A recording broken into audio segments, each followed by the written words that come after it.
നമസ്കാരം, ഞാൻ doctor Nasla MT, Malabar ഹോസ്പിറ്റലിലെ കൺസൾട്ടൻറ്റ് സൈക്യാട്രിസ്റ്റാണ്. മാനസികാരോഗ്യ സംരക്ഷണത്തിൻ്റെ പ്രസക്തി വളരെയേറെ കൂടുന്ന ഒരു സാഹചര്യത്തിൽ കൂടെയാണ് നമ്മളിപ്പോൾ കടന്നു പോകുന്നത്. നമുക്കറിയാം, കോവിഡ് എന്ന മഹാമാരി സമ്മാനിച്ച മാനസികമായ പ്രത്യാഘാതങ്ങൾ വളരെയേറെയാണ്. ചെറിയ സ്ട്രെസ്സിൽ നിന്ന് തുടങ്ങി ഉത്കണ്ഠ, അഡ്ജസ്റ്റ്മെൻറ്റ് ഡിസോർഡർ, വിഷാദം തുടങ്ങിയ അവസ്ഥകളിലൂടെ പല രോഗികളും കടന്നു പോയിട്ടുണ്ട്.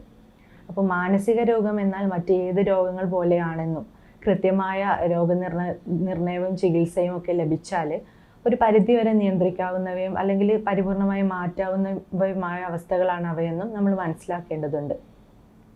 ഡിപ്രഷൻ, വിഷാദം എന്ന അസുഖം, ഡിപ്രഷൻ എന്ന അവസ്ഥ എന്നാൽ ഇടയ്ക്കുണ്ടാകുന്ന ചെറിയ മൂഡ് ഓഫോ അല്ലെങ്കിൽ ഉത്തരവാദിത്തങ്ങളിൽ നിന്ന് ഒടിച്ചോടാനുള്ള ഒരു ഉപായമാർഗമോ അല്ല എന്നുള്ള വസ്തുത, അല്ലെങ്കിൽ സൈക്കോസിസ് എന്നാൽ ഒരു പിശാചുബാധയോ അല്ലെങ്കിൽ ഒരിക്കലും ചികിത്സ ഇല്ലാത്ത ഒരു മാറാരോഗമോ ആണെന്ന ഒരു തെറ്റിദ്ധാരണ, അല്ലെങ്കിൽ OCD എന്നാൽ വല്ലപ്പോഴും വരുന്ന സംശയങ്ങൾ, സ്വയം നിയന്ത്രിക്കാവുന്ന സംശയങ്ങൾ മാത്രമാണെന്നുള്ള തെറ്റിദ്ധാരണ, ഇതൊക്കെ മാറ്റപ്പെടേണ്ടതുണ്ട്. പിന്നെ അതുകൂടാതെ നമുക്ക് കൂടുതലായും കാണപ്പെടുന്ന പല അവസ്ഥകളുണ്ട്.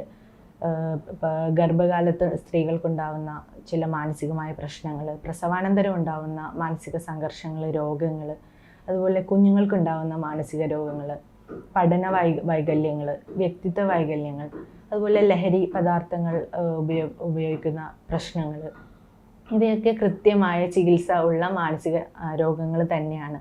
ഇവയെല്ലാം കൃത്യമായ ശാസ്ത്രീയമായ വിശദീകരണങ്ങളുള്ള അവസ്ഥകൾ തന്നെയാണ്.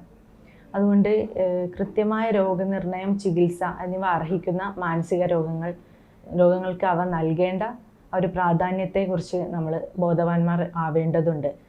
അല്ലാത്ത പക്ഷം ഇത് കാരണം ഉണ്ടായേക്കാവുന്ന ഗുരുതരമായ പ്രത്യാഘാതങ്ങളുണ്ട്.